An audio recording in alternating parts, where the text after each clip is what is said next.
Inspiration Thursday like you never believed, because we're celebrating the best and the brightest in Africa, and they just happen to be women.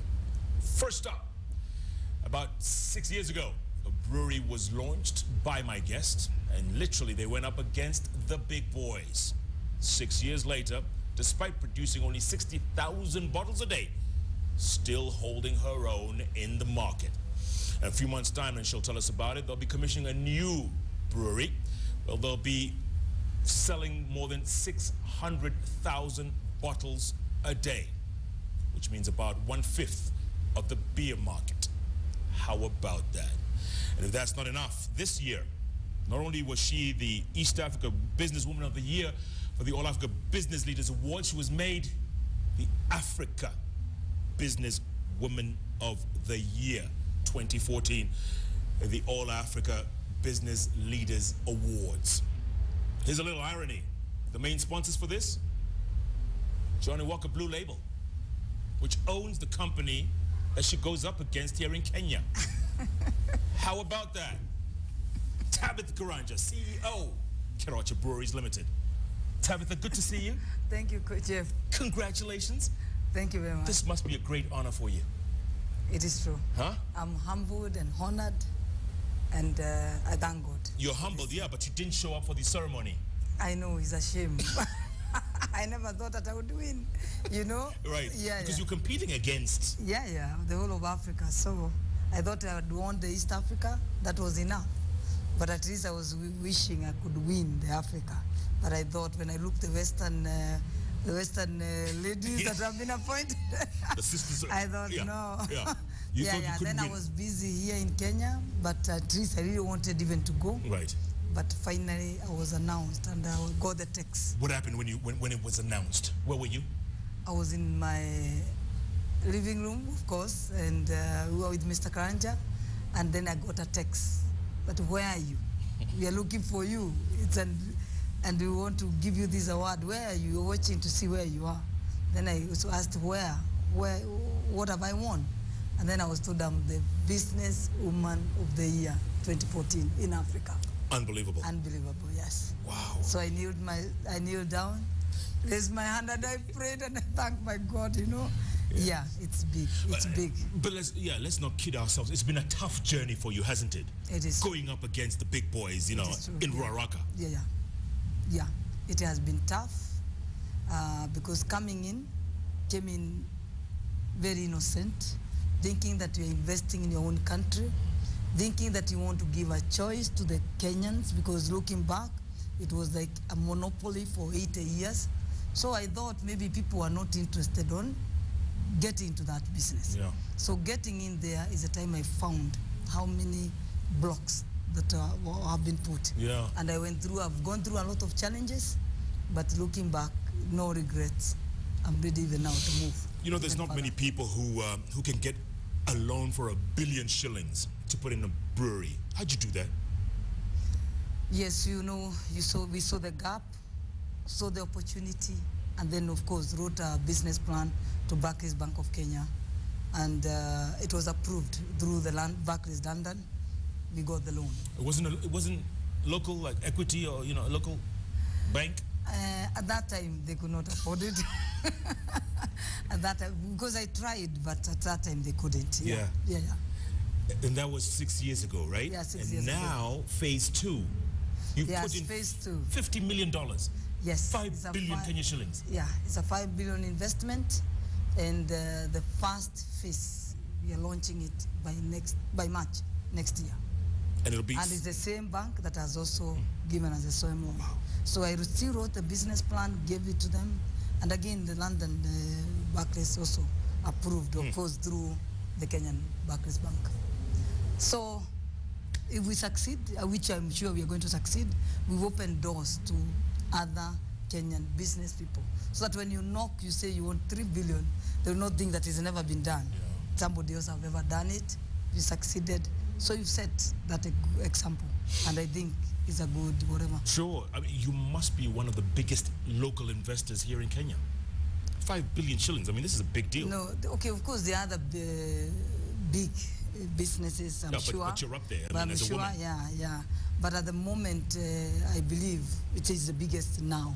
It's the biggest investment that has been done in the 2014 year. Yeah, I can believe that, yeah. 600,000 bottles a day. Yeah, we'll be producing 600,000 bottles a day from 60,000, so it's about 10 folds.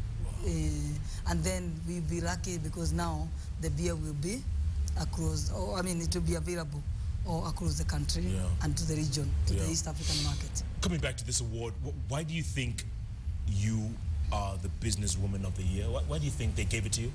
Yeah. And not the Nigerians or the South Africans or those ones up north? Yeah, they said it. They said it and they put it that is because of the resilience that I've put to put up the business that I've done in the two decades. They talked of the 2 decades, but it's 18 years. So that resilience, whatever I've gone through, I managed to have put up what I've put up with the challenges that I've gone through. If any African can do that, we don't need multinationals here. We will do it ourselves now. Yes. And in a mostly male-dominated field, you come up and do this. What message are you sending to women across the continent?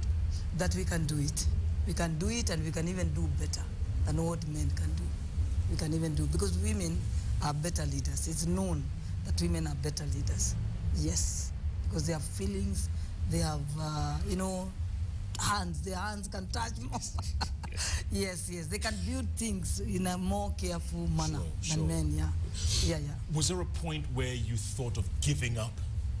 Just, saying, forget it? Because obviously all these hurdles you talk about and all these, the blocking here and there, the challenges.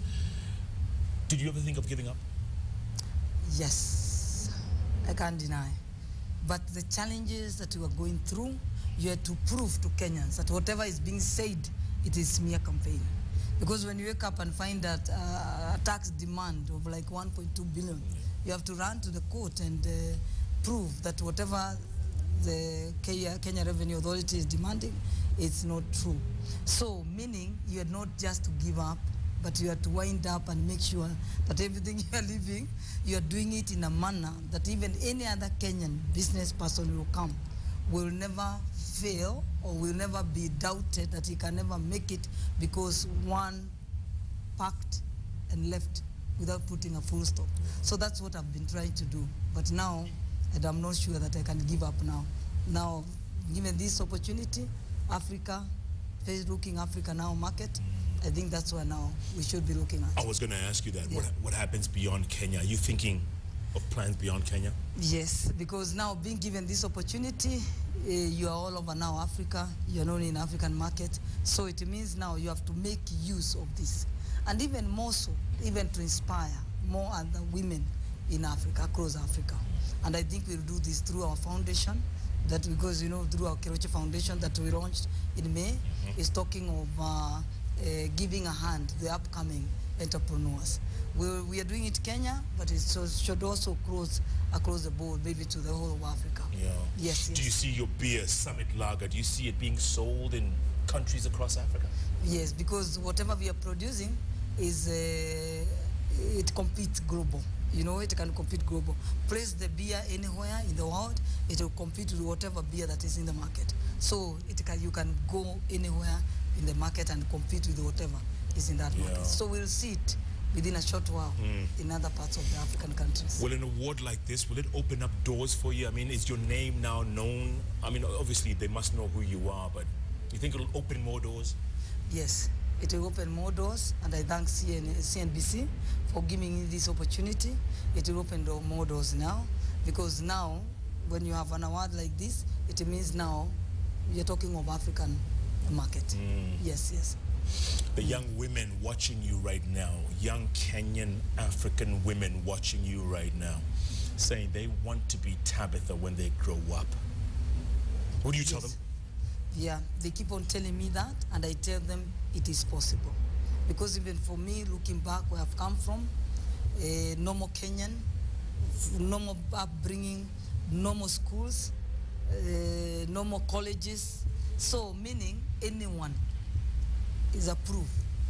Me having made it to win such an award, is a proof that any woman can also make it in their own country and across Africa. Yeah. Yes, we can make it. Yeah, but yes.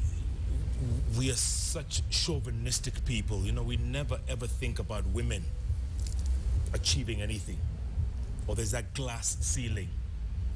What do you tell people out there? Those who think they can't make it beyond a certain level?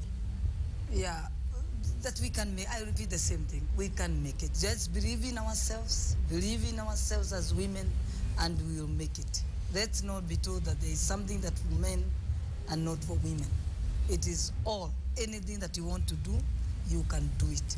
It doesn't matter whichever job that is there, you can do it. Yeah. Maybe the only difference between a man and a woman is what the Bible says. You know, respect, love, only that. But when it comes to the working the brain and all that, yes, we are the same. We can do it. Yeah. Yeah, yeah. So let women believe in themselves, work a little bit harder, of course, because of where we are coming from, so that we can prove that we can do it. Yeah. Yes. Yeah. 18 years ago, did you think that 2 decades later, you'd be investing 5 billion shillings into a project? Did you ever think? Okay, even from the beginning, I mean, I dreamt big, you know, dreaming big, that you do a product that will go national, regional, and will compete globally. So, thinking that sense, it meant anything could happen. Anything could happen. So the market demand, if it demands, come out of the comfort zone, invest more and more. Even 5 billion is just the beginning. We'll still do more. Yes, we'll still get out of the comfort zone. We are not ready to say that. Because now that I've invested 5 billion, now I can rest because I'm making few million shillings putting in my pocket. Yeah. It's not about money. It's about growing. It's about making a difference in the country, in the Africa, and leaving the world in a better place than how you found it. That's what my belief, yeah. So it's not about money, we will still invest even more. Sure, yes, sure. Yes. And what do you say to people who were saying it's so risky to invest in Africa, to invest in your own country? What do you tell those people? Yes. People will still eat, will still drink, will still wear. So we can't say that it's risk. Unless people stop eating, stop drinking, stop dressing. So it's better, you can see even all over the other parts of the world, they're all coming to Africa. They're saying Africa is rising. So it will be a shame that we'll just sit there and wait for the foreigners to come and invest in our own continent. We need to wake up and also invest in our own continent and build brands that can compete globally. Because the minute you build brands that compete globally, even if the multinationals come, you can still compete with them. But the minute you make just for your own village, when the multinationals come, US will be swiped and gone. Yeah. Yes, that's the thing. Is this a good time to invest in your own country, you think? Is this a good time? Anytime. Anytime is good for investment. Anytime is good. Because you can't say the country can stop. It will never stop. Will die if we continue. So we can't say that 10 years to come is the best time to invest, or 10 years back was the best time. No, it's anytime. Anytime. You see the opportunity, you see the gap, do it that time. Because God also is with us and is going to help us get through out of whatever we can see that is ahead of us. Absolutely, absolutely. Yes. You talked about your foundation a while ago, and I remember when you launched it earlier this year. What exactly are you going to do with this foundation? What are your plans? Yeah, the foundation, that is where we are going to give a hand to the upcoming entrepreneurs. We're going to give a hand to the upcoming entrepreneurs. Because if you talk of school, people are going to school, they finish school, they are trying to come and look for jobs. So we are trying to see, is there a way that you can change people to thinking of how they can become job creators than job seekers? Because at the end now, there are no jobs. We all know that. So it's now to help people how they can think of becoming job creators and job seekers. Yeah. And I think with that, we're going to finish this problem of job creation. Yes. If someone was I almost dropped your trophy. Someone was to ask you, what's the one thing that makes Tabitha Koinange different from other women? What is it? I don't think I'm different from other women. We are the same. We are the same. I can say we are the same. Yeah. But at least I have that thing of that I believe in myself. And I don't think that there is anything that I can say that is for men and not for women when it comes to business. And then, of course, ready to take the risks and all that. And then, of course, work hard. I'm ready to work hard. Yeah, if it means 24 hours, I'm ready to do that. You're ready? So that at least I can make it. Yeah. When you talk to the young ladies out there, young women who are coming up, do you see a Tabitha Koinange there? Do you see amongst them? The potential is there? Yeah, you can see there is a lot of potential in the young upcoming women. Just that they need only that fear of believing in themselves and knowing that it's not, woman is not just for bring up kids and getting married and cooking, you know. They should also think of being in the business. They should also think of being in the business. Yeah. So that culture is only coming out of that culture. Otherwise, you can see there's a lot of potential. They are so clever. They are so even brighter than Tabitha. You can see some even are brighter than Tabitha. Yeah. It's only that energy that they need to put and that belief, and then we are ready to move. And we are ready to change the world. Women take over. I agree. Yeah. I totally agree. Yeah. Tabitha, I want to take a break, come back, and we're going to introduce another young lady, amazing woman from Nigeria who's done some incredible things. Thank you. In the meantime, congratulations on the All Africa Business Leaders Award 2014. Thank you. You're the star. Thank you. Thank you. You're the champ. You beat out all the men. Yeah, thank you very much.